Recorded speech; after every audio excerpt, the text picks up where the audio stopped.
de Gênesis, lá, capítulo 2, verso 20, né? Fala assim que Adão pôs os nomes a todos os gados, e as aves dos céus e animal do campo. Mas para o homem não se achava adjuntura que tivesse como diante dele. Já vi comentários e tem correntes teológicas que dizem que havia mulheres antes de Eva. Não havia mulheres antes de Eva. Bom, nós vamos continuar aqui. Vamos começar com essa pergunta. Havia mulheres ou pessoas antes de Eva? Biblicamente sabemos que não havia seres humanos antes de Adão e Eva. E entre Adão e Eva, Eva foi o segundo ser humano a existir aqui na Terra. Não somente essa teoria de que havia outros seres humanos que eram gigantes, não tem fundamento bíblico. Eu expliquei em uma aula, quando falamos em Gênesis 1 e Gênesis 1:2, que se estuda em dispensações, que a terra de Gênesis 1 é muito diferente da terra de Gênesis 1:2.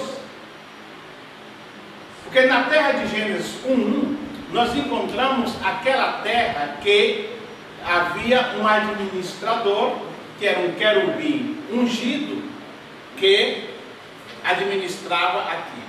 E nós encontramos em Isaías e em Ezequiel a descrição desta terra. Quando vamos a Gênesis 1:2, encontramos uma terra totalmente diferente daquela descrita no livro do profeta Isaías e em Ezequiel.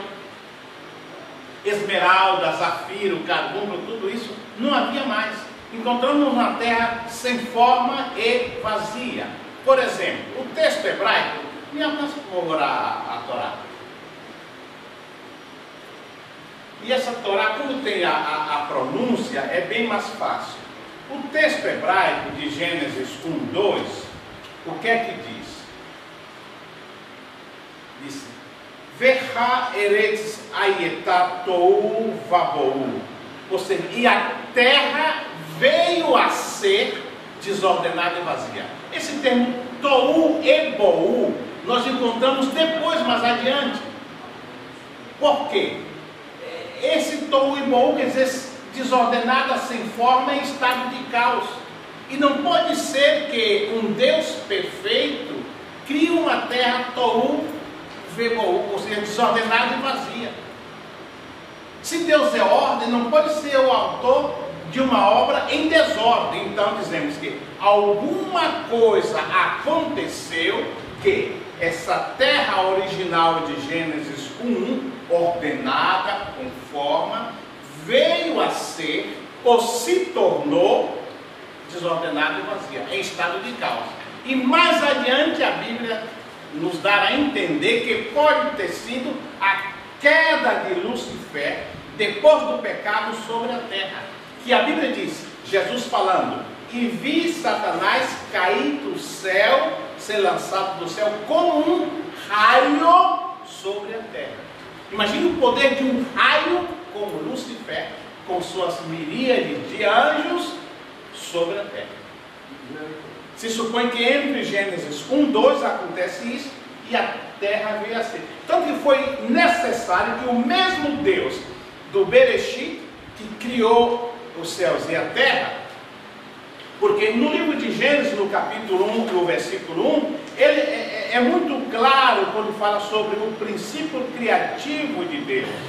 Diz, Bereshit bara Elohim, Reshamaim ved hairet. No princípio criou Deus os céus e a terra. E usa aqui a palavra Bereshit bara, ou seja, no princípio ou no início criou. Esse termo bara não aparece em outras partes da Bíblia. Porque bara em hebraico quer dizer criar algo sem usar material pré-existente. É como o cristino que é torneiro, ele vai criar uma peça, mas para criar uma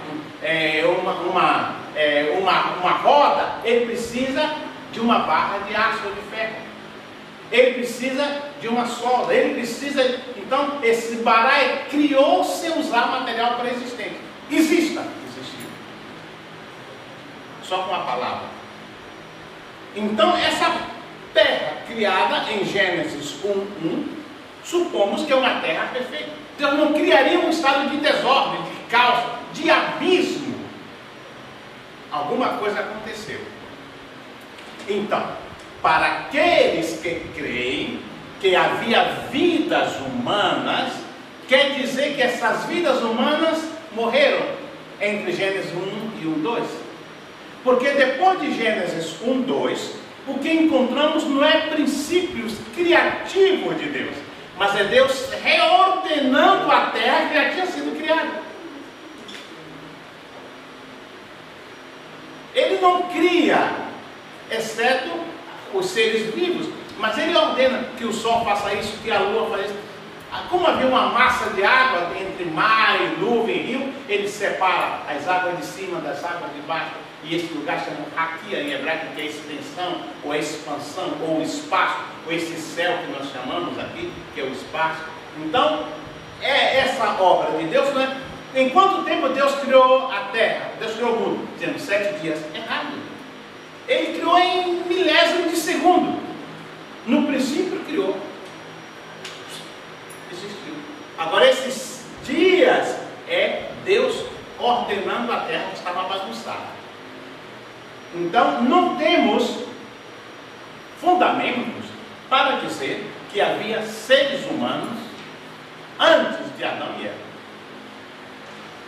Porque se Deus criou em milésimo de segundo a terra, por que ele precisaria de 7 dias para reorganizar, sendo que ele criou tudo a partir do nada? Muito bem. Ele criou a partir do nada quando não havia tempo. A palavra tempo, vamos falar do grego, se escreve de duas maneiras. Existe um tempo chamado cronos, que é o tempo medido. É o tempo chamado kairos, que é o tempo de Deus. Antes era o tempo kairos. O tempo kairos é o tempo que existia antes de Gênesis 1:1. O que quer dizer isso? É um tempo que não se media. Não havia agora, mais tarde, antes e depois. Era sempre presente. Que é o período chamado eternidade. A eternidade é o tempo kairos de Deus. Kairos com K é o tempo kairos de Deus.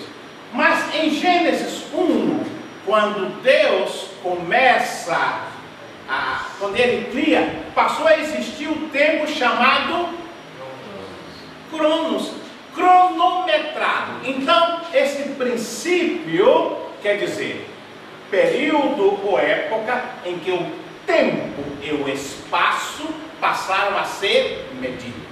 Apenas isso. E como passaram a ser medidos, diz que foi manhã e tarde do dia seguinte. Por isso que encontramos essa diferença entre o tempo kairos e o tempo crono. E foi manhã e tarde do dia seguinte. Por quê? Deus queria estabelecer com isso período, tempo e época, que não aparece no tempo kairos. Simplesmente por isso. E tem alguma referência assim, para saber, porque eu já vi muitas pessoas dizer diferente, que cada dia desse era um dia de 24 horas, outro era diferente. Agora já vi gente falando que cada dia desse corresponde a um período de 1000 anos. Um dia pode ser anos e ano pode ser dia, baseado nas palavras de Levítico e também em Daniel capítulo 9, versículo 27. Que lhe será feito um pacto por uma semana e tal, que uma semana quer dizer 7 anos, cada dia significa um ano, baseado no período da grande tribulação. Dias na palavra profética pode significar anos, e anos pode significar dias.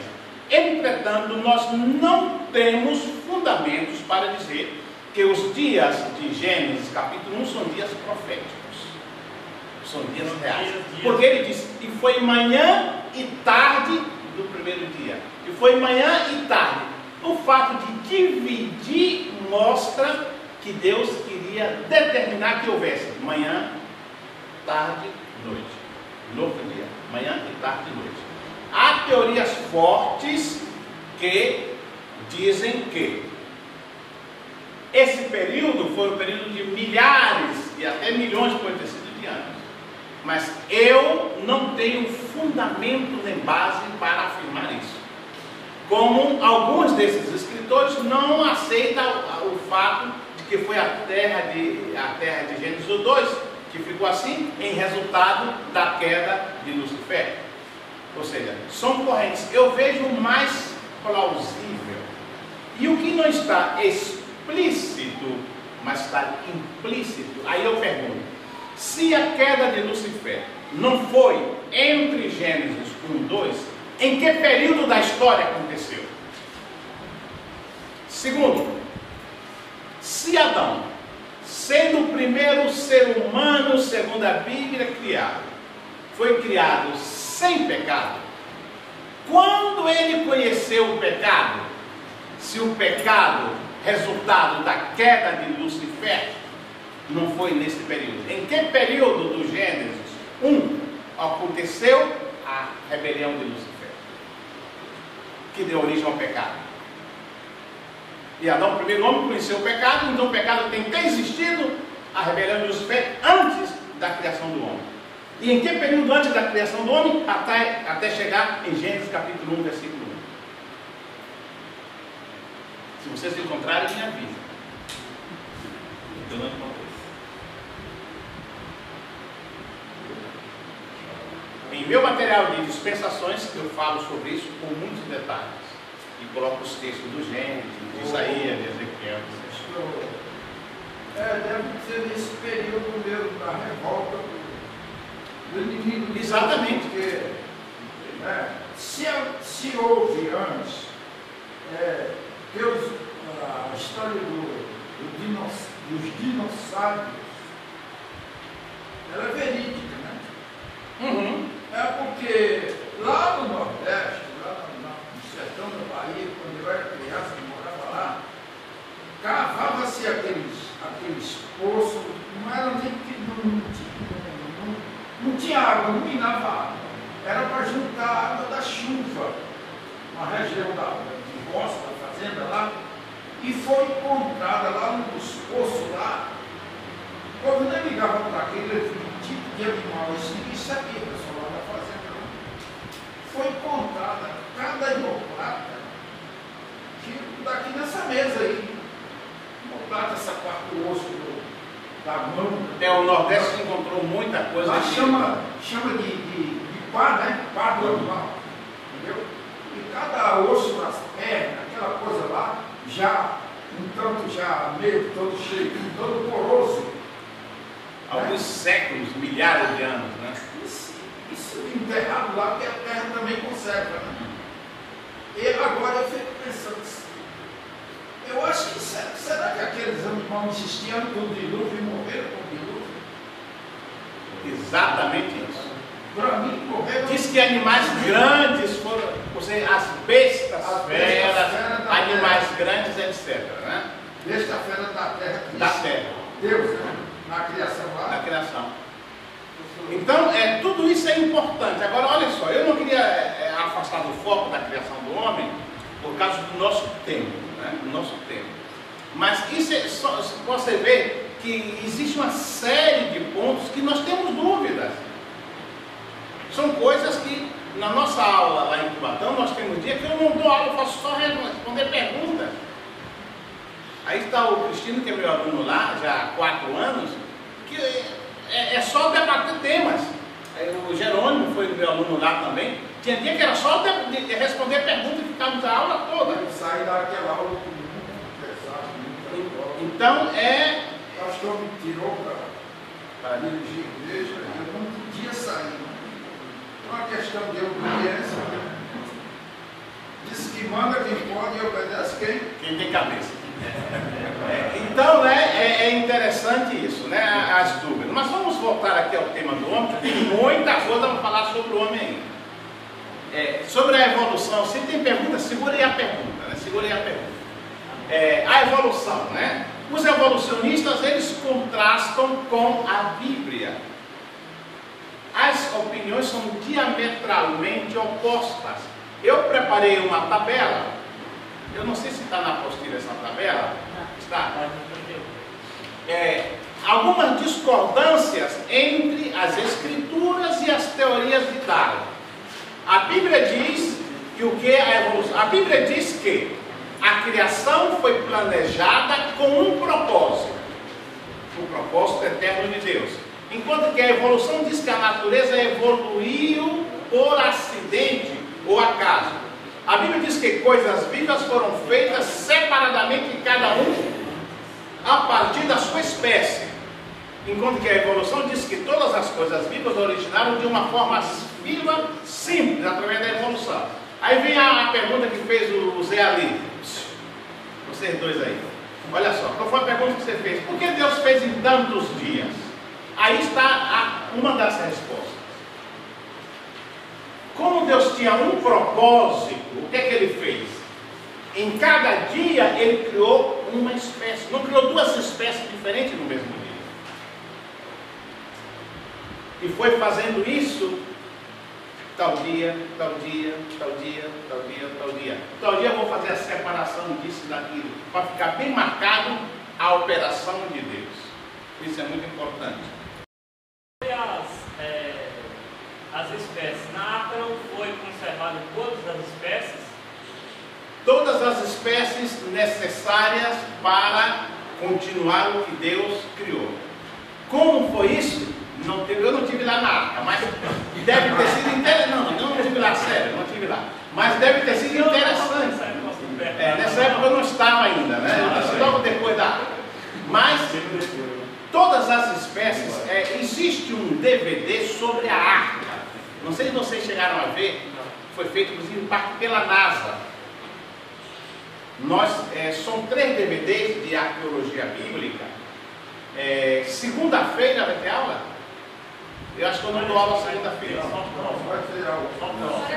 Mas se vocês tiverem interesse, eu posso trazer esse DVD. Tem a arca com provas arqueológicas. São 2 DVDs sobre a arca. Provas arqueológicas que a arca existe. Viram a arca. Uma nave viu a arca e fotografou a arca. E tem o astronauta que viu a arca com seu depoimento. E os arqueólogos que foram pesquisar chegaram perto da não pode tirar porque está coberta de neve nos montes de Ararat. Esse documentário foi feito pela NASA e por cientistas e beduínos do local. Onde fica esse monte de Ararat? Fica na Armênia. E esse documentário é muito importante. Continente asiático? Não, a Armênia é Europa, né? Atualmente é Europa. É Europa pobre, né? São os primos pobres da Europa. Leste europeu e tal, é o primo pobre da Europa.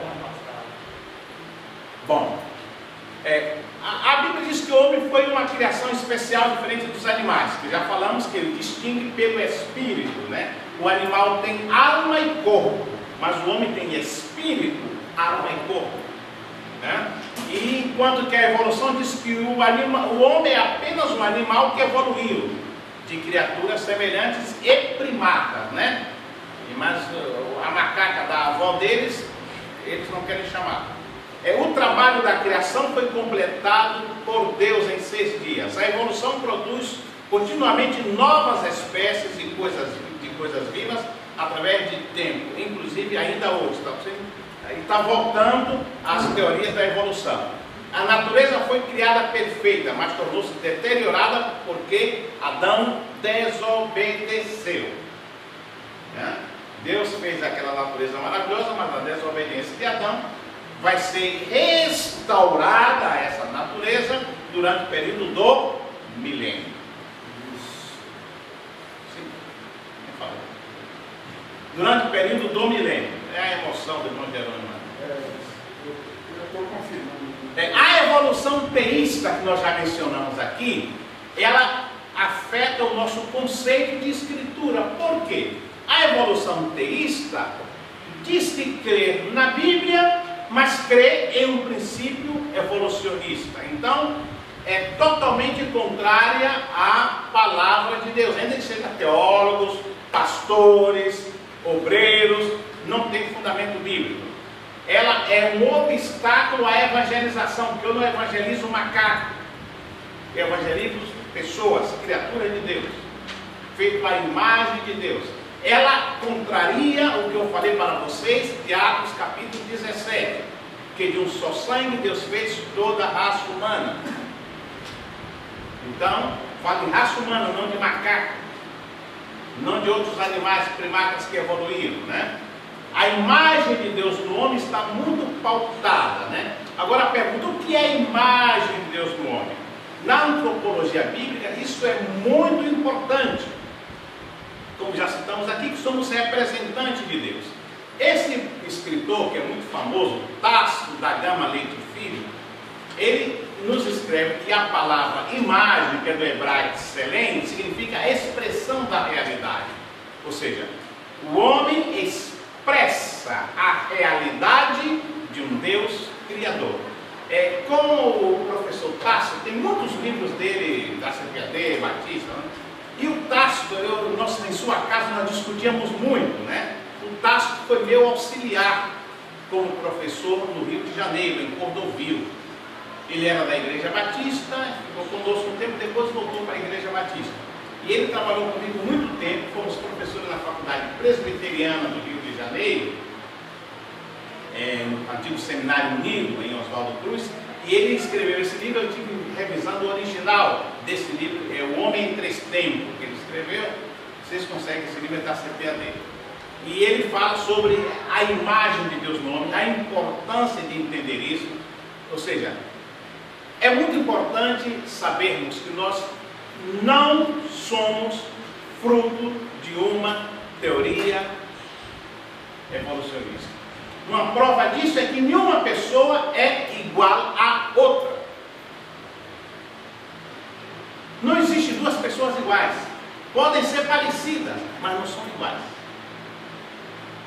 Ela não é igual a ela não é igual a outra, ele não é igual a ele. São parecidos, né? Nós não somos fotocópia, não somos debut, né? Como dizem os judeus, cópia. Em caso de gêmeos idênticos, até a impressão digital se confunde. Não, mas no caso de gêmeos idênticos, eles são oriundos de quem? Eles não evoluíram. Ah, sim. Eles vieram de outro gênero, de dois gêneros diferentes. Ah, você fala no caso não é Da cópia. ninguém, no caso da evolução. Você né? não é fotocópia, não existe fotocópia de outro, né? Não existe fotocópia de outro.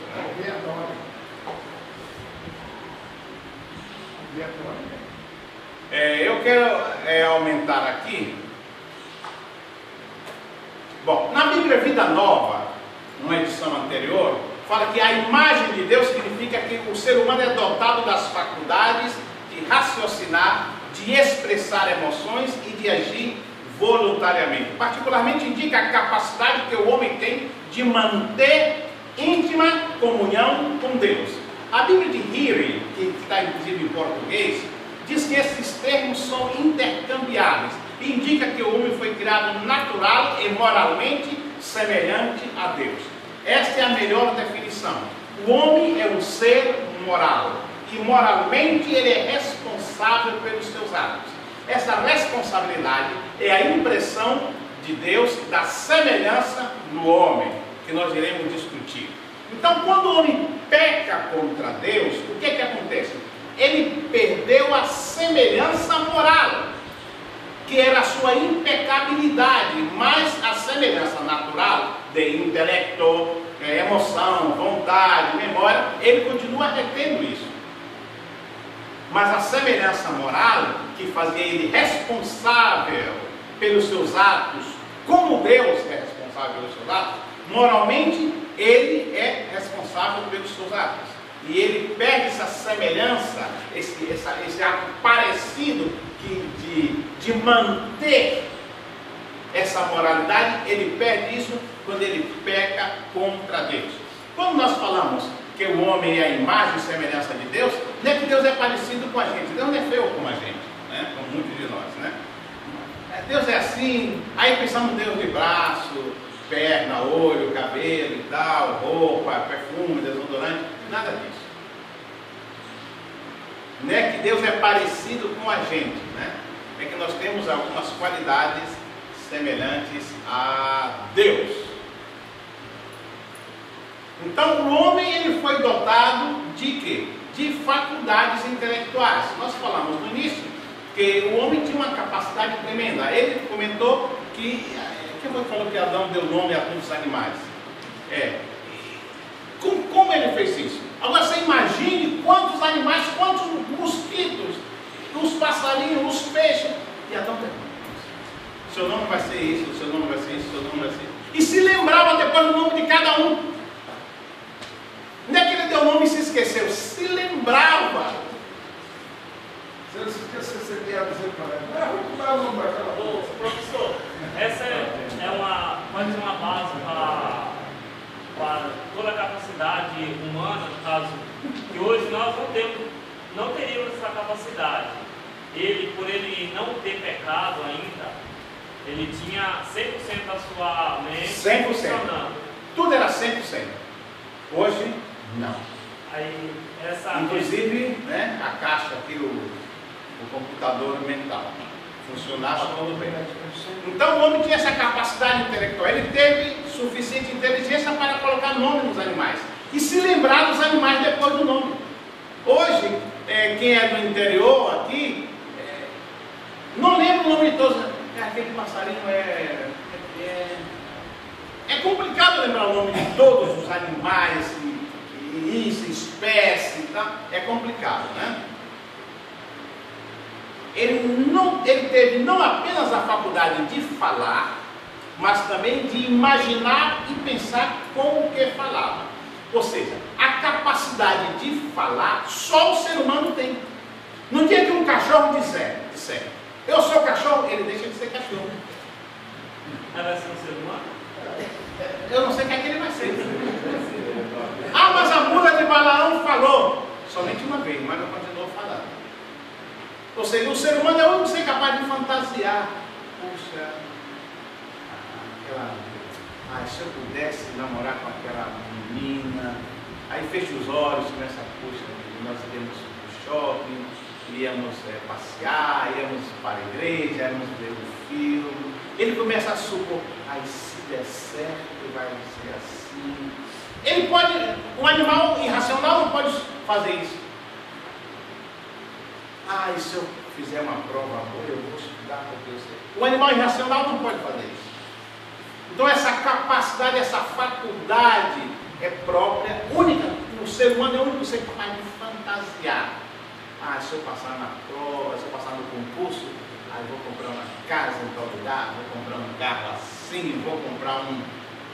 Ele pode fazer isso. É uma capacidade que Deus deu ao homem. E de expressar o que ele pensa, verbalizando através de palavras. E nós, como seres humanos, aceitamos isso como uma coisa de fato e tal. E não paramos para pensar nessa importância de poder falar.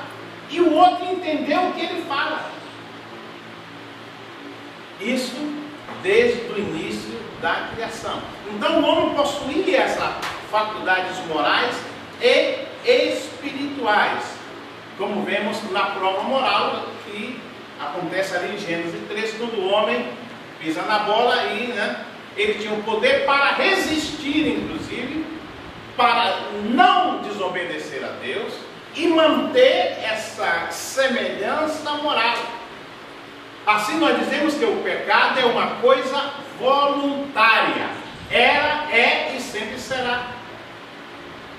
Ainda que existem muitos líderes, pastores, teólogos, que dizem que não existe livre-arbítrio, né?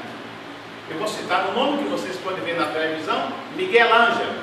Eu conheço, foi meu colega lá no Rio, da igreja Crescendo na Graça.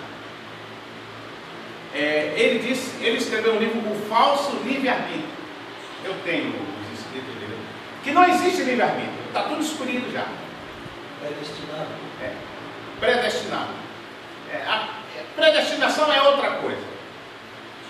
Você vê em Efésios capítulo 1, fala sobre isso e tal, sobre Predestinar é dar um destino de antemão ou antecipar. Né? Aí tem os arminianos, calvinistas, que os dois, não sei, eu não defendo nenhum dos dois. Mas é um problema. É um problema crer que você não tem liberdade de escolha. Assim como se Deus escolheu alguns para ir para o inferno e outros para ir para o gozo eterno. Aí não tem sentido, né? O pecado era uma coisa voluntária e Adão pecou porque Deus disse: olha, Adão, não faça isso, porque no dia que você fizer, está frito. No dia que fizer isso, você vai morrer. Você vai arcar com as consequências. Então não pode dizer que não foi uma coisa voluntária. Que Deus quis que Adão fizesse aquilo. Que era destino, Deus predestinou Adão para pecar. Não temos base bíblica, né? O homem não foi criado em um estado selvagem, mas um estado intelectual que ele podia pensar, raciocinar e decidir, né? E nós vemos isso através da Bíblia. Por exemplo, aqui nessa ilustração, nós vemos que o homem, ele é composto de espírito, alma e corpo.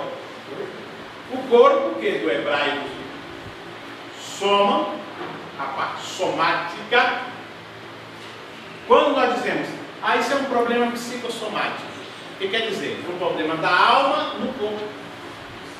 Eu tive um paciente no Rio, eu atendi o pessoal da aeronáutica, ele veio lá para o consultório e ele ficou impotente. Sexualmente era um major, hoje ele é coronel, não sei se já é brigadeiro, oficial general, não sei, mas tem muito mais de 20 anos que eu não vejo. Se ele não está já em casa, na reserva, ele é oficial general. E eu ficava na sua casa e tal, e ele foi meu paciente, que ele ficou impotente. Por que ele ficou impotente? Ele era noivo de uma que namorava uma amiga minha, que era enfermeira, lá do hospital da aeronáutica também. E eu atendi a ele e tal, passei uma série de exames, né? Então, eu precisava de um sexólogo, mas um sexólogo que seja conhecido da gente. E ele tinha vergonha, é muito moralista, ele é comandante da aeronáutica e tal. Aí ele não queria ir para a clínica e tal, ele era do hospital, aí os psiquiatras do hospital atenderam ele e disse: olha, nós temos um psicanalista, sexólogo e tal. Ele disse: eu não quero, eu tenho. Aí disse: já que você é sexólogo, mas eu não te conheço. Eu atendi ele lá na clínica, disse: não vou te atender no hospital, vou atender lá na minha clínica, lá em Botafogo, no Rio. Aí eu comecei a atender o João, e ele ficou impotente, ele tinha 45 anos de idade, 12 metros de altura, caçava 44, um pé desse tamanho, grandão e tal. Aí eu conversava com a Leila, né, que ela ia lá e tal. Ele disse: puxa, ele disse: olha, eu vou derivar ele para outro. Ele não tem outro sexólogo, tem que ser você e tal. Aí eu conversando com ela, descobri uma coisa que ele não me contava. Ele era muito fechado e tal. Geralmente, profissionalmente, nós não devemos consultar a terceiro, mas no caso, como ele era muito amiga, ia falar: olha, Daí, teve um problema com o João assim, quando ele era adolescente e tal. Aí eu comecei a trabalhar psicologicamente isso e descobri o motivo da impotência dele. Era um problema psicossomático. Nós temos aqui a pituitária e a hipófise, aqui atrás da orelha, que coordena toda a libido, desejo, vontade, tal, sensação, tal. O sistema nervoso central. Isso aqui ligado ao cérebro, hipotálamo e tal, vai coordenar tudo, vontade, desejo, libido. O que é que aconteceu? Quando ele era adolescente, olha só como isso é importante aqui. No bairro que ele morava, tinha uma mulher casada chamada Maria Batalhão, que saía com todos os garotos do bairro. O marido ia trabalhar, ela se aproveitava dos garotinhos, com aquele antigo que se dizia furor uterino, que não existe, é outro problema, que leva a mulher a ser insaciável e tal. Então todos os garotos iam lá, e as mães tinham pavor daquela mulher, porque ela devorava os filhos de todo mundo do bairro, né? E o irmão dele, que era mais velho, já tinha ido lá com aquela mulher. Ele disse, olha, eu vou agendar para você também, né? Eu vi um dia para você ir lá, você tem que ficar com ela e tal. E as mães, a mãe dele era muito dura, eu conhecia a mãe dele, muito rígida e tal, muito católica. Aí um dia disse, olha, o marido dela vai trabalhar 7h30, você, 8h30 você vai lá. Você é o primeiro da fila lá. Aí ele, tá bom e tal, ele tinha 15, 16 anos. Aí então, ele foi, aí ele olhou, entrou na casa e tal. Quando ele estava na casa, deixaram a porta entreaberta, não trancaram a porta. Quando ele estava tendo relação sexual com essa mulher, sabe o que aconteceu? A porta abriu, e adivinha quem entrou? A mãe dele. Encontrou ele despido em cima da mulher. Imagine 15 anos, 14, 15, 16 anos, não sei a idade. Bom, saiu dali, levou uma surra, claro, em casa, né? Aí ele deu todo o prazer debaixo de uma surra e tal. E ficou e tal. Aí com o tempo ele começou a ter problema. Isso ele tinha. Depois foi para a escola da aeronáutica, ele oficiais, saiu oficial e tal. E nunca contou para ninguém isso. Contou para essa minha amiga Leila, que depois passou para mim, que eu pude ajudar. E lá na aeronáutica ninguém podia ajudar. Ele disse, olha, você vai para os Estados Unidos e o Hospital Bethesda, que é ali nos Estados Unidos, o presidente vai para lá e tudo. E o Adailton vai te acompanhar. Eu disse, olha, eu acho que não precisa fazer isso e tal. Eu era contra, mas a aeronáutica ia pagar tudo, eu iria. Eu disse, João, me dá um tempo, fala pro coronel, que era o médico, um amigo da gente, que me dá um tempo para ficar com você aqui no Rio. Aí eu comecei a atender e tal. Aí disse, vai lá e conta a verdade e tal. Você tem um problema que você somatizou. Ou seja, era uma coisa da alma. Então o que é que acontecia? Quando toda a aeromoça queria sair com o João, porque ele era rico, tinha muito dinheiro, tinha mansões na Barra, da Tijuca, apartamentos, mas ele ficou, na hora ele estava tudo bem, mas na hora que queria, não funcionava. Eu disse, estranho. Ele veio para São Paulo, fez todos os testes, perfeito, não era um problema biológico. Aí eu descobri que ele precisava tinha duas coisas. Ou ele tinha que matar a mãe dele, psicologicamente, não é? Ou fazer um tratamento que era complicado de uma redução. Aí, fazendo um estudo no Hospital Aeronáutica, outros médicos descobriram que ele tinha um adenoma da hipófise. A hipófise parece um clítoris feminino que tem sobre ela uma coisa chamada cela tússica.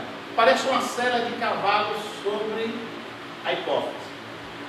A sensação que eu tenho de vontade, desejo, líquido, tesão, tudo isso, passa por aqui, desce para a hipófise e vai para o sistema nervoso central.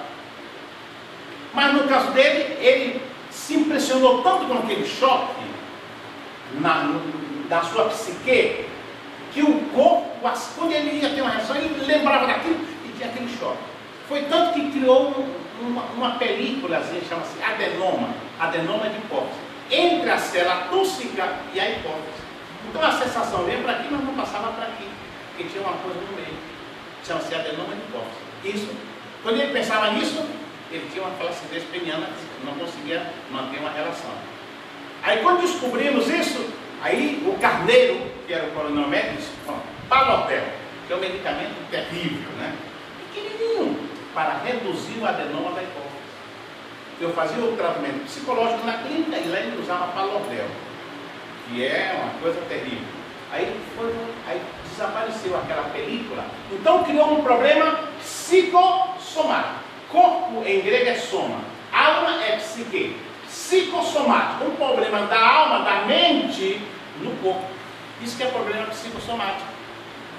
Então, quando conseguimos reduzir o adenoma de hipófise, o corpo pode reagir.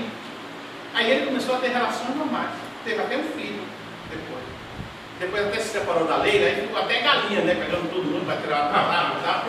Mas foi muito importante isso. Isso é problema psicossomático.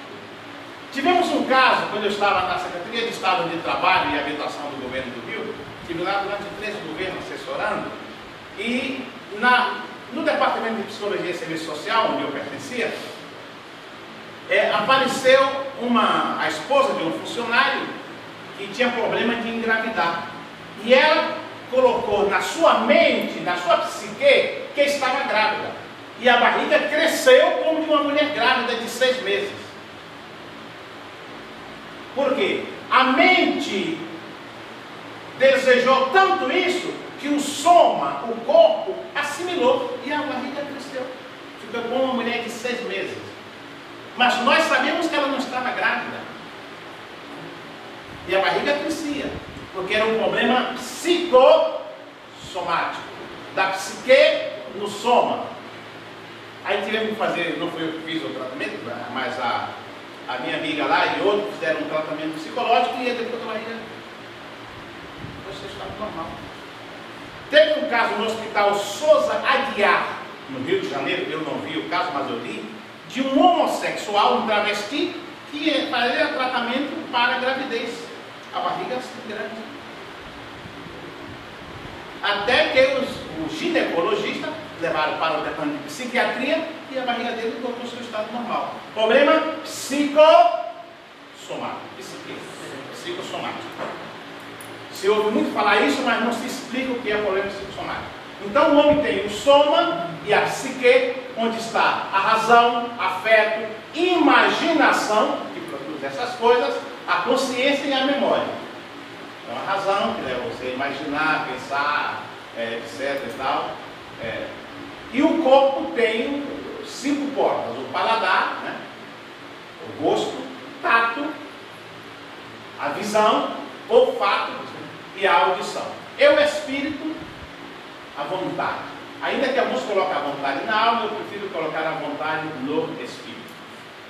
Essa é a composição do ser humano: espírito, alma e corpo.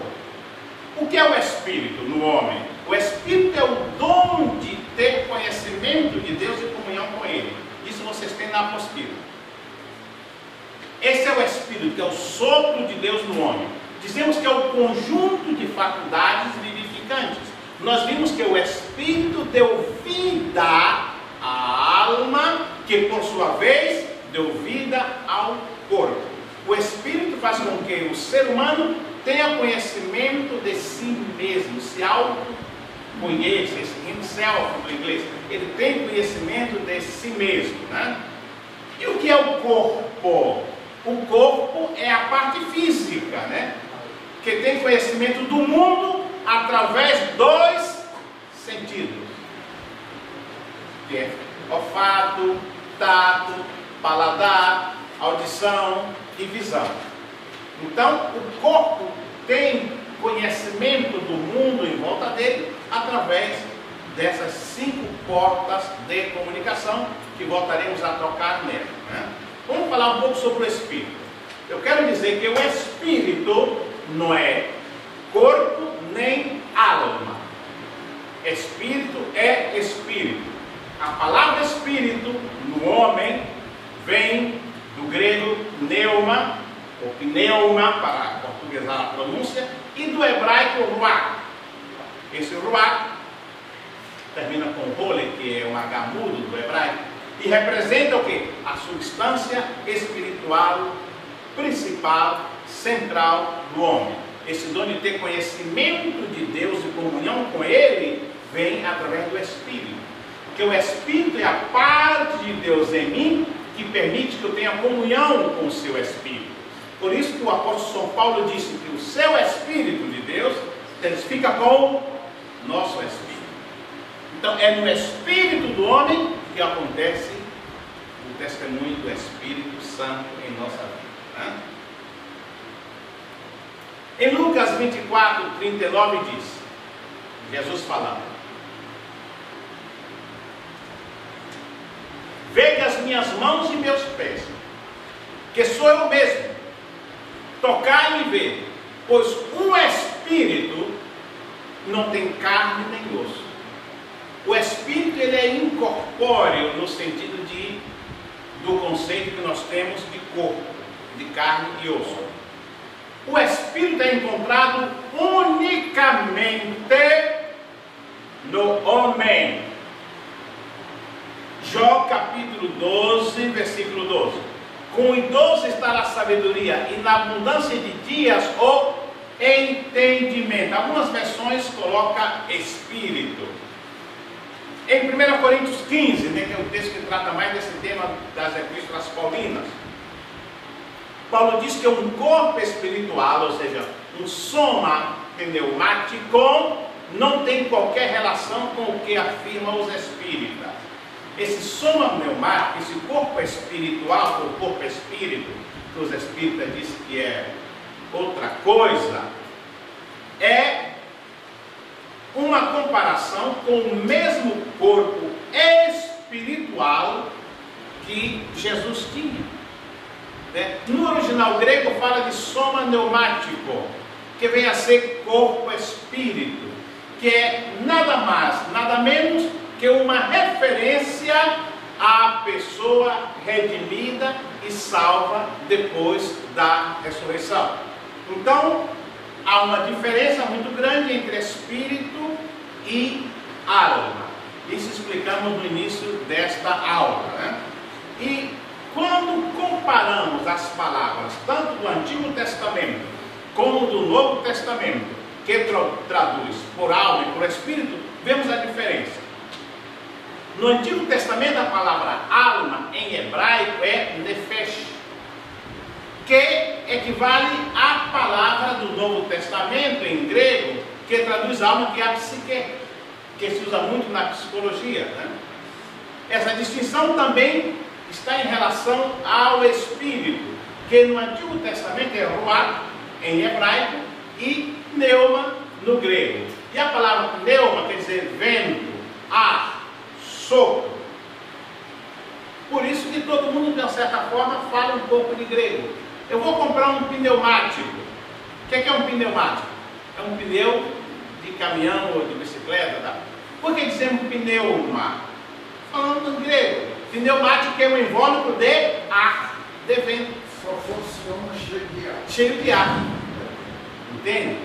Essa é a tradução do grego. Vamos encontrar esses termos em diferentes partes da Bíblia, significando espírito do homem. Vamos voltar a tocar um ponto aqui muito importante. Ainda que essas expressões signifiquem espírito e alma, pneuma e a psique, muitas vezes nós vamos ver na Bíblia que alma e espírito são mencionados indistintamente. Isso tem provocado alguma dúvida e um pouco de confusão em algumas pessoas. Às vezes eles não sabem se ele está falando da alma ou do espírito, né? É como dom e ministério no Novo Testamento. Às vezes são mencionados indistintamente, mas alma e espírito às vezes se confundem a depender do lugar onde é mencionado ali. Já falamos que Jesus ele tinha espírito, alma e corpo. E alguns exemplos. Mateus capítulo 27, versículo 50. Lucas 23, 46. Vai mostrar que Jesus tinha espírito. Isaías 53, 11. João 12. Mateus 26. Mostra que Jesus tinha alma. Mateus 1, João 4, 6, mostra que Jesus tinha corpo. Aqui nós temos o corpo, a alma e o espírito, indistintamente. O espírito centralizado, a alma, que foi vivificada pelo espírito, e o corpo. Então o homem foi criado corpo e alma. O espírito, que é o sopro de Deus, deu vida à alma e o corpo recebeu a vida através da alma. Então o Espírito é o dono de ter conhecimento de Deus e comunhão com Ele. A alma é o conjunto de faculdades vivificante e que tem conhecimento de si mesmo, através daquelas portas de comunicação. E o corpo é a parte física, que serve de morada da alma e do espírito. Repetimos que o homem possui o livre-arbítrio. Ele pode usar dele livre e indistintamente. Ainda que Deus deseje que você use para o bem a sua vontade, a escolha para o bem, como aquele texto bíblico: os céus e a terra tomou hoje por testemunha contra vós, que eles têm proposto a vida e a morte, a bênção e a maldição. Escolhe, pois, a vida, para que viva tu e a tua semente, a tua descendência. Então, tem os dois caminhos. Espero que você escolha. Você vai ter que escolher esse. Deus não faz isso. Deus não quer um robô, uma máquina. Ele quer alguém que escolha servir, como os anjos. Alguns escolheram não servir a Deus, seguir a Satanás, e foram muitos. Então Deus não quer ninguém servindo obrigatoriamente. Quer que nós usemos esse livre-arbítrio, que é o princípio ativo dessa atividade livre, né? Que nós podemos escolher por nós mesmos, né?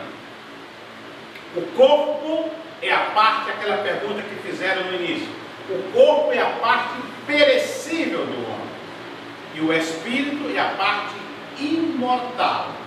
O espírito volta para Deus, e nesta vida, até a segunda ressurreição para os ímpios e a primeira ressurreição para os salvos, o corpo ele desaparece no pó da terra, ou no mar, ou no fogo, não importa, né? Ele é a parte perecível. O espírito do homem se origina de quê? Do sopro de Deus. Esse texto diz: fala o Senhor que estende o céu e que funda a terra e que forma o espírito do homem dentro dele. Para onde vai o espírito? Já falamos que em relação a esse destino, ele é muito questionado por alguns teólogos, mas a Bíblia nos mostra que o espírito, em qualquer circunstância, o espírito do homem volta para Deus. Mesmo se tratando de uma pessoa inconversa, uma pessoa que não aceita. O espírito é a parte no homem que não peca. O espírito é a parte do homem que não peca. Ô professor, mas e quando acontece a apostasia, não é o espírito do homem que deixa de estar ligado com o espírito de Deus? Não. Porque o espírito do homem, ele não peca nunca. Ele não peca nunca. Ele não desobedece nunca. Paulo diz, exatamente. Paulo diz que a carne luta contra o espírito contra a carne. Paulo, quando ele fala a carne, está falando do conjunto de carne e alma. A carne é apenas um executor da alma.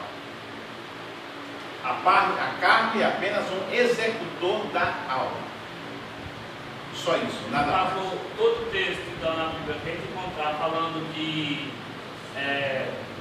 no caso, poder sobre alguma coisa, no caso do corpo, está falando da alma, não do próprio corpo. Porque o corpo em si ele não pode decidir nada.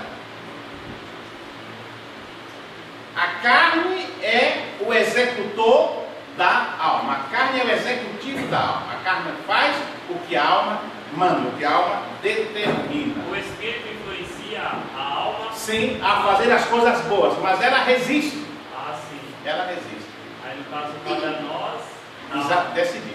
Ou seja, aquilo que eu já expliquei para vocês, eu tenho duas vozes. Uma voz diz, olha, coma bastante, muito chocolate, muito doce, muita fritura, e muito café, muita Coca-Cola, muito isso, muito isso. E tem a outra voz, evite a fritura, porque aquilo tem aquele óleo, aquele nadando naquele bando de óleo lá e tal, vai fazer mal às suas artérias. Evite a Coca-Cola, tem muito açúcar, tem muito isso. Evite muito chocolate, olha que aquele é muito... Evite tal tipo de alimento, evite isso, evite esses torreios, evite isso. Aí você tem outros, não, coma isso. Aqui você der mais atenção, essa vai prevalecer. Então as duas vozes estão lá. Mas o inimigo, faça isso e a alma acolhe, né? Tem o ego, o id e o superego, em psicologia falando. Então uma parte diz, não faça isso porque isso não é bom. E Paulo disse, miserável homem que eu sou, quem me livrará desse corpo de morte? Porque o bem que eu quero fazer, não consigo. Mas o mal que eu não quero, eu repudio. Eu vou lá e faço uma besteirinha e volto, peço perdão. E tem obreiros, líderes, pastores, às vezes, não, já é a terceira vez, não tem jeito mais. Que é isso? Não sabe que a inclinação da alma e do corpo é sempre para aquilo? Assim Paulo estaria reprovado. Até que o homem descobre uma forma de depender mais de Cristo. Aí mais adiante ele diz, creio que aos Filipenses, agora tudo posso em Cristo que me fortalece. Venci a carne, venci o desejo. Filipenses. Então, mas antes ele passou por essa luta. Eu queria fazer isso porque eu sou crente, eu sou pentecostal, eu sou assembleano, eu sou de Deus, eu sou isso. Você não é coisa nenhuma, você é carne, Paulo. Você é fraco, você é isso. Quando ele colocou Cristo na frente de tudo, aí o corpo foi vitorioso. Professor, a pergunta mais importante do dia. Que hora a gente vai almoçar? Mas por que almoçar agora? Eu comi uma maçã, uma banana e um copinho de suco. E não estou com fome. Estou falando todo esse tempo. É mais velho. E sou mais velho. Não, mas eu estou em amadurecimento. Tá. Vamos almoçar daqui a 1 hora. Alguém não acordou aqui. Falou de 1 hora e até acordou. Vamos almoçar daqui a 1 hora. Bom. Consagrar o dia todo para saber que a gente Olha que eu estou em pé falando desde que eu cheguei aqui, não estou com fome. Meu almoço foi uma maçã, uma banana e um copo de suco de a lá. gente captar tudo isso aqui, tem que estar em jejum e consagração. Já está se alimentando, né, professor? Hã? Já está se alimentando. Estou me alimentando, né? Aí a gente capta melhor. Gênesis 2,7. E formou o Senhor Deus do pó da terra e soprou em seus narizes o fôlego de vida, né? E o homem foi feito a alma vivente, já explicamos antes. Eclesiastes, que nós citamos, e o pó volte à terra. O pó é as partículas do corpo, volte à terra. E o Espírito volte a Deus que eu deu. Ponto final, né? Atos 7,59. E apedrejaram, esse texto é importantíssimo, e apedrejaram a Estevão, que em invocação dizia, Senhor Jesus, recebe o que? O meu Espírito. Mateus 10,28. E não temais os que matam o corpo. Temei antes aquele que pode fazer perecer no inferno a alma e o corpo, mas não diz o Espírito. Aí no caso desse corpo, ele está falando o corpo depois de ressuscitar. Exatamente, depois de ressuscitar. Depois do juízo final. Físico? O corpo físico. Depois do juízo final. Ah, porque Corpo depois do espiritual, físico, tá? só vai a alma e o corpo. Exato. O espírito não. Não, porque o Espírito volta para Deus.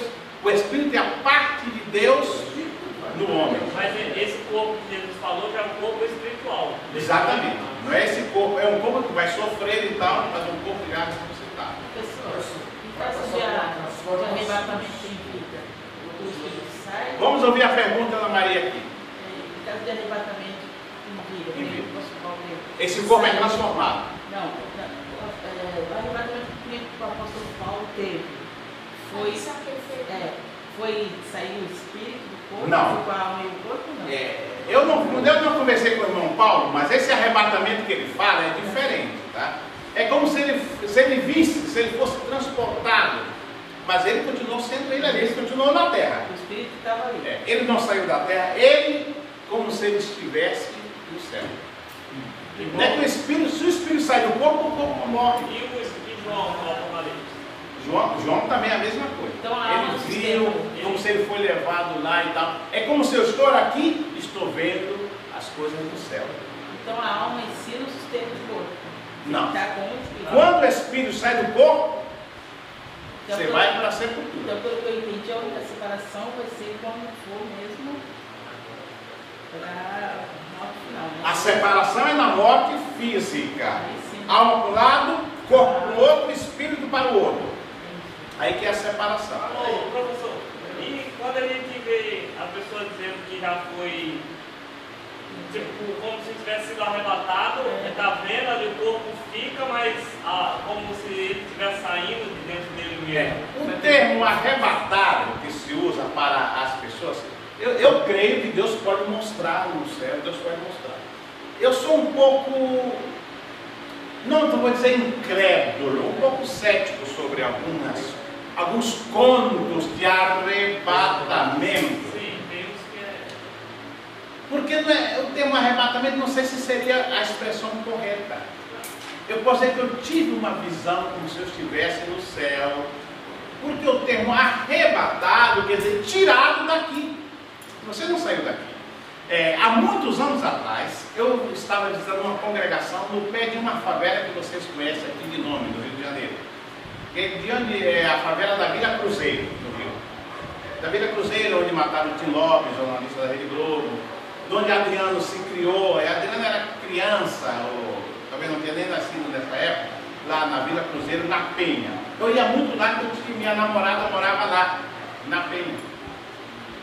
E eu fui numa congregação, e nessa congregação, eu estava orando, muito pobre, piso assim de cimento, e quando eu estava orando, que eu fechei os olhos, eu me vi lá de joelhos orando, como se eu estivesse assim, em cima, e eu me via lá. E eu, como eu estava lá em cima, assim orando, eu ficava com medo de cair. Eu não perdi a consciência, mas eu estava assim orando, e eu me via lá de joelhos. Eu disse, não, eu vou cair daqui. Eu sabia que eu estava lá em cima, não era no céu, era como se fosse a altura do teto, e eu lá orando de joelho, naquele sábado, no culto da mocidade, e eu queria abrir o olho, mas tinha medo de abrir o olho e cair. Mas eu estava lá, não é que eu morri lá. Foi a única vez que eu tive essa sensação, não sei explicar como é que é a história, porque, como, tem muito, eu era muito mais novinho do que agora, imagina, tem bastante tempo, né? Então, eu nunca contava isso para ninguém, que eu tinha medo, né? De não saber explicar. Isso não quer dizer que naquele momento, eu ali de joelho, minha alma saiu do meu corpo. Meu espírito não saiu do...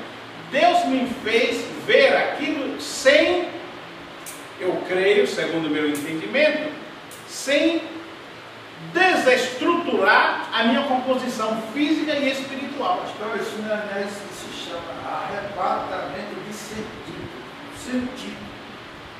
Eu nem sei nem como chamá-lo, mas eu achei isso interessante, somente uma vez na minha vida.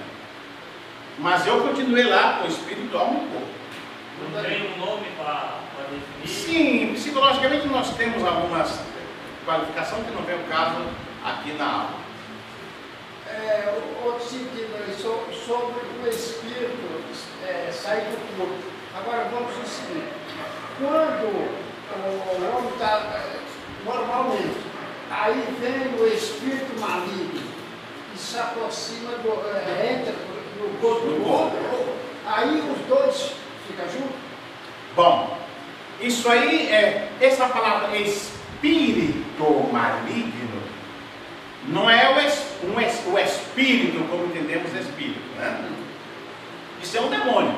Pois é. Esse demônio é um anjo caído, né? Que tem o poder de... Eles se aportam, tem duas formas de perseguição. Tem a opressão, que é oprimir. Ele está de fora.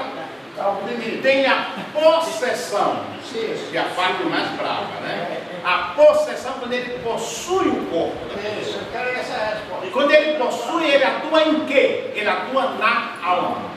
Na alma. Ele atua na sua alma. E o Espírito que está onde? O Espírito continua ali. O Espírito continua ali.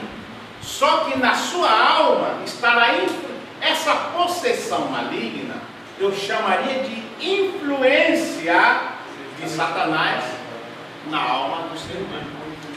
Porque não é que é um espírito, né? As nossas igrejas, principalmente as pentecostais, temos a mania de dar nome a demônios como espírito disso, espírito daquilo, espírito de não sei o que, espírito de não sei quanto, tanto nome que dá mais nome aos espíritos que Adão deu nome aos animais.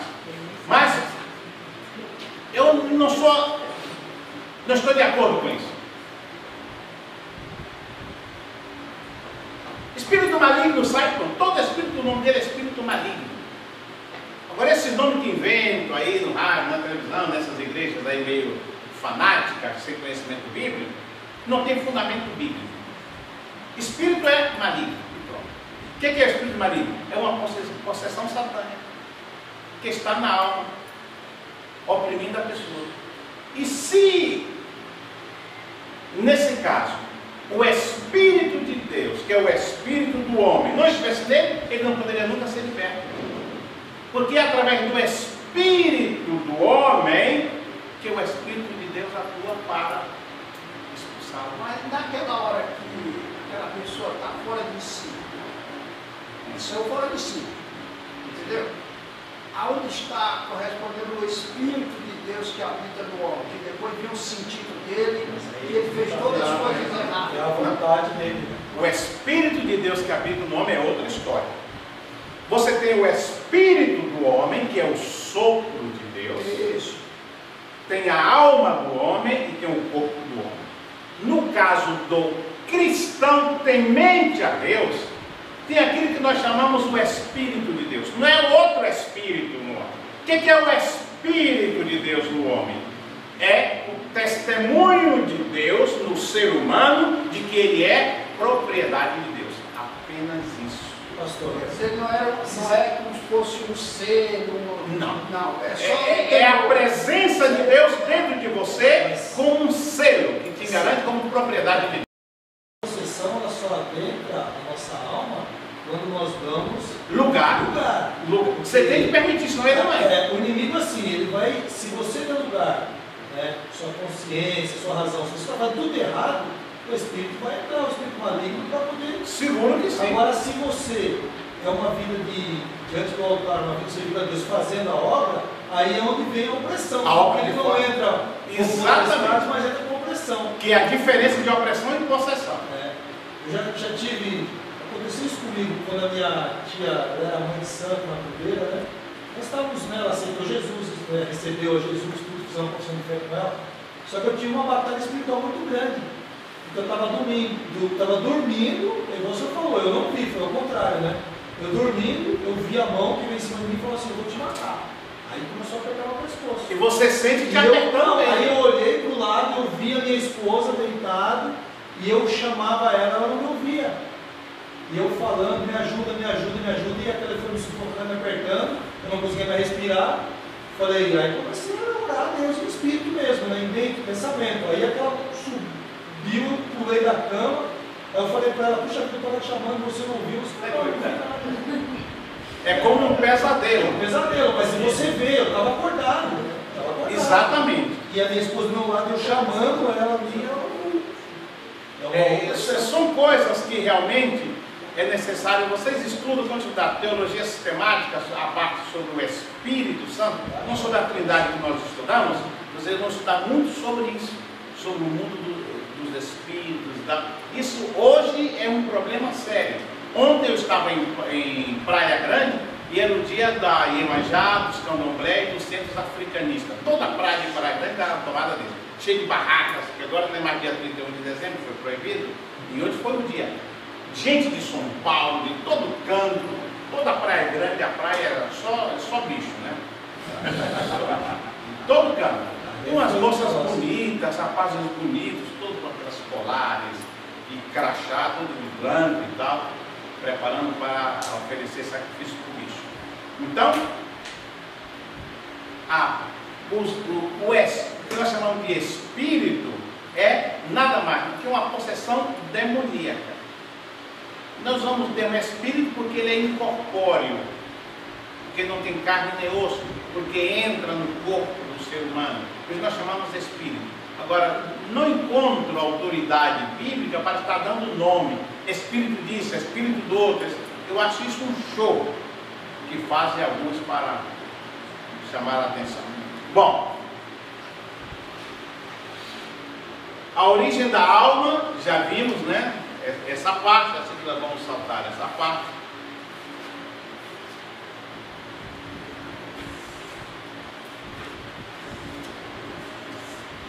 Preexistencialismo ou teoria da preexistência. Isso nós discutimos em psicanálise. E como psicanalista eu debati muito com colegas sobre isso e temos um confronto, né?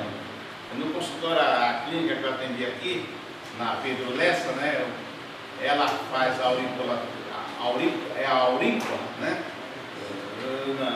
E tem suas coisas meio para o outro lado e tal, e eu evitava bater de frente, porque eu sou dono da clínica e tal, nem estou atendendo mais nada. Mas é um problema sobre a existência da alma. Quando se permite o aborto, eles dizem que a alma não é pré-existente, ou seja, a alma não está, o feto não tem alma.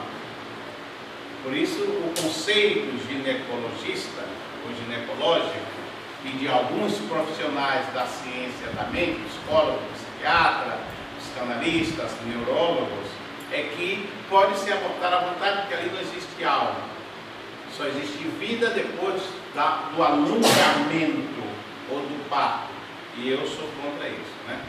Alguns teólogos especulativos definiam a teoria de que a alma dos homens existia num estado anterior. Essa é outra teoria. E que foram criadas por Deus e guardadas ali no depósito para quando se concebe um ser, pega uma alma e coloca. Não temos fundamento bíblico também para isso, né? Isso é uma filosofia pagã, sem fundamento bíblico. Por que nós dizemos? É vazia, sem bases nas escrituras, contradiz a descrição bíblica da criação do homem. Não é que Deus criou ali, pegou uma alma lá no depósito do céu e trouxe. Não. Não tem um suporte na consciência do homem. Se a alma era côncia e pessoal numa outra existência, por que não temos lembrança alguma dessa existência? Se é na alma que está a memória, a imaginação, razão, consciência, e eu não tenho lembrança dessa minha alma quando estava no depósito, ou nesta minha alma quando estava nesse depósito de alma. Isso eu acho até meio descabido, né? Totalmente descabido, né? Nós temos uma teoria chamada traducionismo, ou teoria traducionista. De acordo com o traducionismo, as almas de todos os homens são reproduzidas juntamente com os corpos pela geração natural e, portanto, são transmitidas pelos pais aos filhos. Ou seja, que existe uma transmissão natural como existe uma transmissão genética. Nós não temos nenhum fundamento bíblico para aceitar a teoria traducionista, que se transmite a alma de pai para filho. E essa teoria, ela se defende de que o homem e a mulher, sendo seres físico-espirituais, espírito, alma e corpo, produzem através da procriação, fruto da gravidez, seres físico-espirituais sem a intervenção divina. Ou seja, que a alma não é um produto de Deus, é um produto do homem para o homem. É uma questão muito discutida no mundo psicológico também sobre isso. Isso quer dizer que a criança, quando ela nasce, ela herda tanto o corpo como a alma dos seus progenitores. Aí vem a questão que nós temos hoje de maldição hereditária. Herdou do pai, do bisavô, do tataravô, Isso não tem fundamento bíblico. Talvez algum de vocês tenha ouvido que isso é uma maldição hereditária. Não tem fundamento bíblico. Quando eu me converto, as maldições deixam de existir, porque a Bíblia diz que quem está em Cristo, nova criatura é. As coisas velhas, com todas as maldições, passaram. Diz aqui que tudo são feitos novos. Está cheio de pastores nos púlpitos pregando essa heresia. Maldição hereditária. Quando aceita Jesus, o cara pode ser o que for. Vida nova, mudou Cara, tudo. muda por carro, todos vendo aí, o cara Tudo. Mas a Desaparece. também está naquele versículo que Deus falou. Eu visitarei a primeira, a segunda, a terceira, até a quarta geração. Às vezes eles estão naquele versículo. Eles estão na parte judaica, que não tem nada a ver com a dispensação da graça. No terceiro encontro de teólogos do Brasil, das igrejas da Assembleia de Deus, da Convenção Geral, fui chamado para falar. Tem 2 anos. E o meu tema era confissão positiva, maldição hereditária. Claro, falar para os teólogos do Brasil, reunido e tal. Eu disse, olha, vocês me chamaram, eu não tenho que me aguentar. Como eu não tenho compromisso com ninguém, não devo a ninguém, a nenhum pastor, a nenhum presidente de convenção, não me caso com nenhum deles, no que diz respeito a compromisso moral. Se me chama, vai me aguentar. Eu vou falar o que vocês não gostariam de falar, e teriam que falar. Eu vou para as convenções, vou para as escolas de pastores do Brasil inteiro e falo, alguns me convidam somente uma vez. E eu fico feliz, porque senão eu falei a verdade. E eu falo para eles, se vocês não me convidarem mais, eu não vou ficar triste. Eu vou ficar feliz porque eu pude falar a verdade aqui. Eu falo isso. Sem medo de nada. Vou para Recife, para Salvador, para o Pará, agora estive na Amazônia. Eu não tenho problema. As convenções aqui já me chamaram para a convenção de Jundiaí do ano que vem. Chegou já o convite confirmado no mês de junho, uma escola de obreiros só para líderes jovens da região. Já me mandaram até o tema. Se não gostar, amém. Não vou perder o sono por isso, vou até roncar. Então, maldição hereditária e confissão positiva que vocês estão pregando na igreja de vocês? O que é que a Bíblia diz sobre isso? E comecei a estudar. Não tem fundamento bíblico, por isso.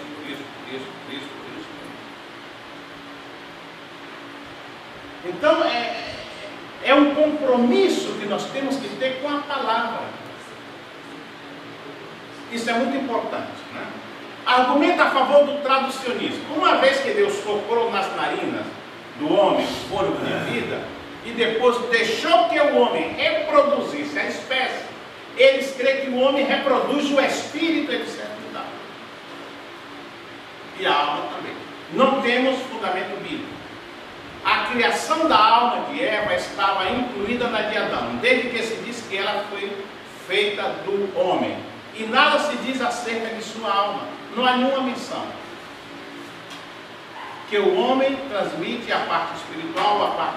É realmente um assunto que nós podemos, em outra oportunidade, voltar a tocar nesse tema. Isso significaria que a criança, ao nascer, herda tanto o corpo como a alma de seus progenitores. Alguns argumentos a favor disso. Uma única vez Deus soprou nas narinas e tal, nós já vimos aqui. A criação da alma de Eva estava incluída na de Adão. Deus cessou a obra da criação depois de haver feito o homem. Deus, depois de Adão e Eva, não criou mais, então a alma já está implícita e o espírito ali. O espírito é sempre de Deus e voltará sempre para Deus. Deus não coloca em cada criança que sai. Como é essa incorporação de espírito no corpo? Não sei, mas certamente o homem não transmite o espírito para o outro, né? Nós vamos soltar alguns pontinhos aqui. Vocês têm aí. que eu quero chegar a outro ponto. Eu não pude cortar. Bom, nós temos uma teoria em antropologia bíblica que se analisa, que é o criacionismo, ou teoria da criação. Essa teoria, ela afirma o quê? Que cada alma é considerada como uma criação imediata de Deus no momento da concepção. A suposição é de que a alma é criada pura e unida ao corpo pecaminoso. Isso não significa que a alma é criada primeiro, separada do corpo, logo ao juntar-se a ele é manchada. A alma é produzida na matéria e não da matéria. O salmista disse: em pecado me concebeu a minha mãe. Argumenta a favor do criacionismo. O relato da criação indica marcante a distinção entre a criação do corpo e a da alma. O relato da criação não diz como nem quando Deus criou a alma. Diz que a alma estava no corpo criado por Deus. E ela recebe vida do Espírito e é feito alma vivente. Aquele que é tomado da terra, ao passo que esta vem diretamente de Deus, esta diferença ou distinção se mantém através de toda a Bíblia, onde o corpo e a alma não somente são apresentados como substância diferente, mas também têm origens diferentes. A alma não é inerente à mesma origem do corpo. O corpo veio do pó da terra, como está algumas referências que eu coloquei na apostila de vocês. E a alma não tem nada a ver com a origem física do corpo. A alma é uma parte espiritual no ser humano.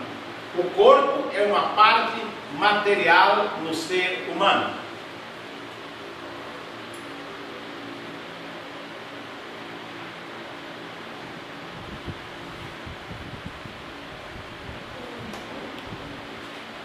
Esses pontos nós já passamos.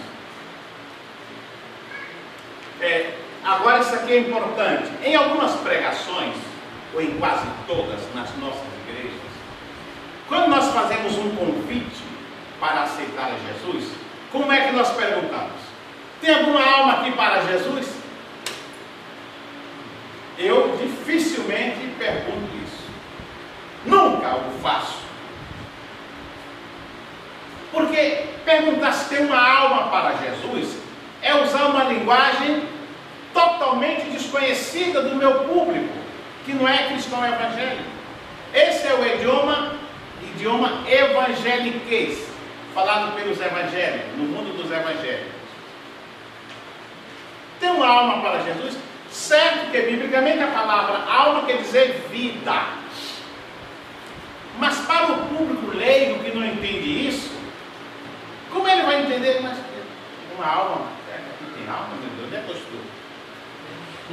Meu Deus, mas só um lugar escuro, faltou luz, a igreja está com luz de vela, tem uma alma ali atrás, o pessoal sai correndo. Meu Deus, aqui tem alma. Isso é... Não, mano, tem uma pessoa aqui que quer aceitar a Jesus, porque alma significa vida. Alma significa vida no Antigo Testamento. Esta visão é muito mais de Platão, que ensinava a ser o corpo, a prisão da alma, que foi desenvolvida por Plotino e nos chegou por meio dos ensinos de Agostinho, né, um dos pais da igreja. Muito do pensamento cristão sobre o mundo material é mais Agostinho do que Bíblia. Se você ler o livro de Agostinho, é impressionante. E hoje nós usamos muita coisa da teologia de Agostinho, que é um dos pais da igreja, né, dos primeiros séculos. Para ele, tudo que era material era mal. Só o que era espiritual era digno de proveito. Era um pouco, eu não estou dizendo que ele tinha essa tendência, né, do gnosticismo, que via a matéria como centro do pecado, do mal, etc. E tal, né? Até o hábito de comer era era visto por Agostinho com reserva. Ele dizia: está na hora de alimentar o animal.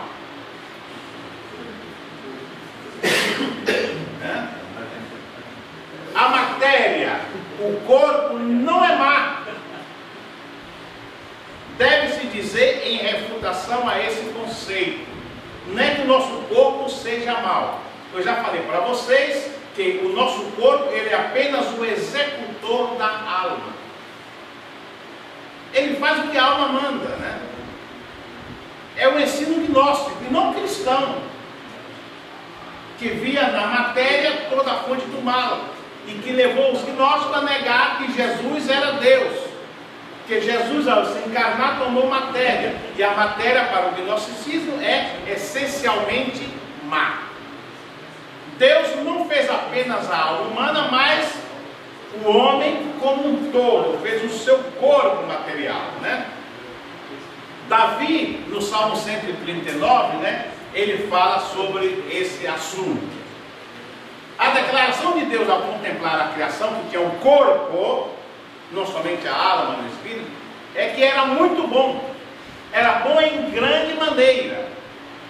Então, a matéria em si não é a raiz do mal. O mundo material, com todos os problemas que temos, também é obra de Deus. O mundo material é obra de Deus.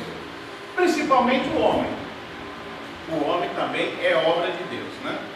Tem uma distinção entre a parte espiritual e a material e a imaterial.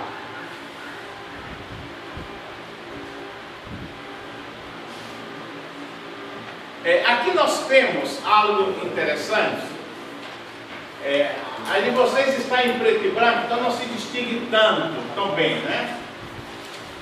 Aqui a parte psicológica, né, da psique, da alma, a parte fisiológica do físico, do soma, do corpo, e a parte espiritual do espírito, né? A parte fisiológica e a parte física tem relação com o mundo, né? Marcos 16, 15, ide por todo o mundo físico, né? A parte psicológica, a relação com outras pessoas, né? Pregar o evangelho a toda criatura.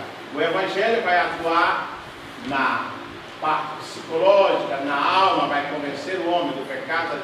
E a parte espiritual, a relação com Deus, né? A alma vive a sua vida natural através dos instintos. Aí eu vou concluir essa parte e vamos descer para almoçar. Daí, só uma perguntinha. Quando nós falamos sobre o Espírito, aí diz assim: Deus, você falou que Deus não tem a forma como fosse o homem. Jesus veio com o corpo parecido com o homem, morreu desse corpo. Aí, lá no céu, diz que o Pai, o Filho e o Espírito Santo, quer dizer, eles se parecem um com o outro. E aonde fica esse corpo, vamos dizer assim, que Jesus adquiriu aqui na terra, sobre o ventre de Maria? Não existe ali no céu, porque no céu é o mundo espiritual.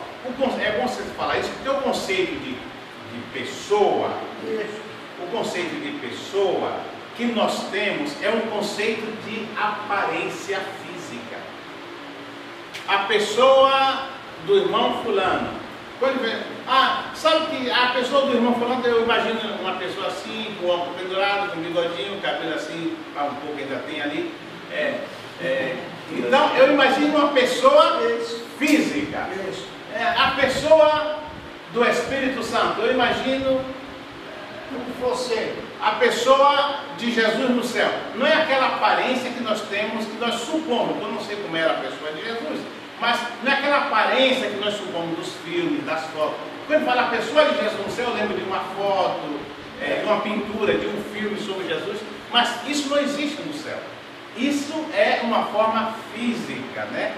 Uma forma humana, material, perecível, táctil, que você pode tocar. Mas no céu não existe isso. Como é que é lá no céu? É uma luz, e não se vê nada, é como se fosse o vento. Eu nunca estive lá no céu, mas deve ser interessante isso lá, porque não temos ideia como é a vida lá. Qual é a aparência que tem lá. É isso. no livro de Apocalipse nos dá a entender alguma coisa sobre isso. É porque nós não sabemos nem como seremos, se o Senhor vai ter essa idade, se meu filho vai ser. Nada disso nós sabemos. É um mundo de glória. O mundo de glória é um mundo de luz. João capítulo 17, versículo 24. Quero que em primeiro lugar eles vejam a minha glória, a minha luz. E para ver a luz, que é a glória de Deus, eu tenho que ser luz, senão eu vou ficar cego. Então é certo dizer, eu sou um espírito que habita no corpo, possuo uma alma. Não, eu sou um corpo que possui uma alma e um espírito. Eu vou falar. Eu sou um corpo que possui uma alma e um espírito. A alma vive a sua vida através dos instintos. Depois eu vou fazer perguntas sobre isso, que é muito importante. Por quê? Porque você tem que saber o que é a sua alma, como é que ela vive. O que são instintos? Instintos são impulsos congênitos implantados no interior da criatura para lhe permitir exercer instintivamente tudo o que é necessário para originar e preservar a vida natural. Ou seja, o instinto é uma coisa que eu tenho dentro de mim que me capacita, me habilita para fazer coisas e manter um status quo, ou seja, um modus vivendi, manter algumas coisas que nós vamos ver aqui. Primeiro, nós dizemos que os instintos são o que nós chamamos de dons naturais, sem os quais a vida seria impossível. O registro desses instintos se encontra nos 2 primeiros capítulos da Bíblia. Primeiro, o primeiro instinto qual é? O instinto de autopreservação.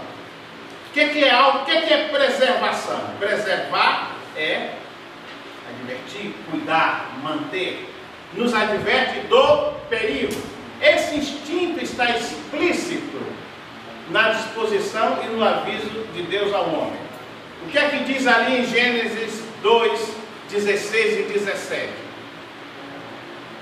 E ordenou Deus ao homem dizendo, aí, de toda árvore do jardim comerás, vai comer livremente à vontade, mas da árvore da ciência do bem e do mal, dela não comerás, porque no dia que dela comeres, certamente morrerás.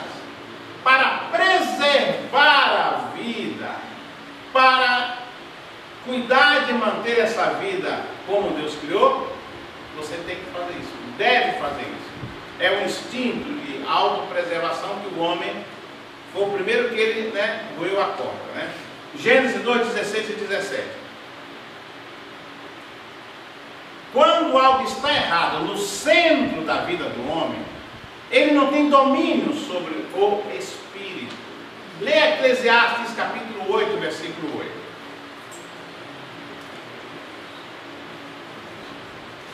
Eclesiastes 8, 8. Vamos manusear a Bíblia. Nenhum homem há que tenha domínio sobre o espírito, para reter o espírito, nem tem poder sobre o dia da morte, nem há armas nessa peleja, nem tampouco a impiedade livrarás aos ímpios. Bom, quando você está bem com Deus, seu espírito está sob controle. Ele controla a sua alma e o seu corpo. Agora, quando você está roendo a corda, aí fica complicado. Eu tenho aí um quadro que eu vou mostrar o que é que acontece. Olha só. Quando você está mal para com Deus, algo está mal no seu centro, Algo está no centro. Aqui está o espírito. Algo que não está de acordo com a vontade de Deus. Então, na sua alma, o que acontece? Insegurança, inferioridade, culpa, temor, ansiedade, que vai produzir o quê? Mal-estar no seu corpo, mal-estar, problemas gerais, enfermidades. E como eu tenho complexo de inferioridade, sentimento de culpa e ansiedade, eu vou ter problema no corpo. Quando eu estou ansioso, o que acontece? Começa uma dorzinha aqui. A depressão começa aqui e termina no corpo. O corpo todo se debilita. Depressão, ansiedade, estresse. O que é o estresse? Estresse não é o cansaço, é o esgotamento na alma, que vai para o corpo. Depressão. Eu tinha uma paciente da TAM, já atendi o pessoal, era uma moça da TAM aí na clínica, e ela tinha depressão. Uma moça bonita, linda, que tinha tudo. O marido é dono de uma empresa de informática em São Paulo, e ela é chefe comissário da TAM. E ela sofria de depressão, então ela não tinha medo de voar, mas tinha medo de ficar muito tempo longe de casa. E ela estava em Paris, em Nova York, e se agarrava um pavor porque estava longe de casa. O problema estava na alma e transmitia para o corpo, ele ficava. É o problema já psicossomático, aí vai produzir aquele abandono de si mesmo, niilismo, etc. Então, quando alguma coisa está no centro, você não tem domínio sobre você. Aí vem os problemas, tremedeira, estresse, ansiedade, etc., que vem da alma e o corpo. Aí então são problemas psicossomáticos, da mente e do corpo, que tem que saber controlar isso. Então, a preocupação está no corpo e na alma. Mas primeiro na alma para afetar o corpo. O segundo instinto é o aquisitivo, de possuir, de ter. É a capacidade que nós temos de buscar ter, adquirir coisas. Ele nos leva a adquirir suprimento para a nossa sobrevivência. Esse instinto aparece no livro de Gênesis, quando Adão recebe da mão de Deus o jardim do Éden. Ele recebeu orientação para cuidar, para preservar, para guardar ali. Dali ele comia, tirava o seu suprimento. O terceiro instinto é o de alimentar-se, está unido ao segundo, né? Ou seja, o impulso de satisfazer o apetite natural. Nós vemos isso no livro de Gênesis, no tema anterior. Gênesis 1, 29 e 30 diz: E disse Deus: Eis que vos tenho dado toda a erva que dá semente e que está sobre a face de toda a terra, e de toda árvore em que há fruto de árvore que dá semente, servosão para mantimento. Ninguém tem que dizer que eu tenho que comer. Eu tenho que sentir isso. Eu sinto que eu estou com fome. Eu sinto que meu corpo necessita. Isso é um instinto natural que eu tenho, que é dado por Deus. Que está onde? Não está no corpo, está na alma. Ele está sentindo, vai continuar sentindo por muito tempo. Se você for afogada, você não pode respirar, mas respira. Mas respira. Sabe que vai morrer se respirar. É um bom exemplo que ele está dando. Como é que é? Quando você está se afogando, você não deve respirar, porque você vai. Mas você respira, sabendo que isso pode apressar a sua morte. Mas respira. Mas morre mais rápido. Morre mais rápido, né?